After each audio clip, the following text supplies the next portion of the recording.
জুলাই গণঅভ্যুত্থানের বর্ষপূর্তিতে কেন্দ্রীয় শহীদ মিনারে ফুলের শ্রদ্ধা জানিয়েছে ছাত্রদল।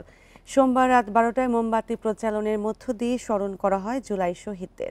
এ সময় বিএনপি নেতারা বলেন, জুলাই আন্দোলন একদিনে শুরু হয়নি, স্বৈরাচ শাসনের বিরুদ্ধে দীর্ঘদিনের ক্ষোভের ফসল গণঅভ্যুত্থান।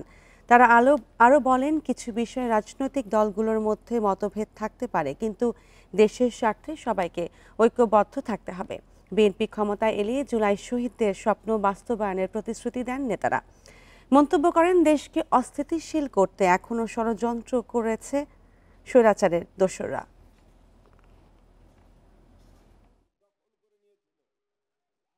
রংপুরে আবু সাইদ এবং চট্টগ্রামে শহীদ ওয়াসিম শাহাদাত বরণ করার পর থেকেই ছাত্র দলের নেতা কর্মীরা তাদের জীবনের মায়া ত্যাগ করে বিএনপির ভারপ্রাপ্ত চেয়ারম্যান জনাব তারেক রহমানের নির্দেশনায় সর্বাত্মকভাবে বাংলাদেশের সকল শিক্ষা প্রতিষ্ঠানে বাংলাদেশের রাজপথে অকত বৈচিত্র্যে লড়াই করেছে, সংগ্রাম করেছে।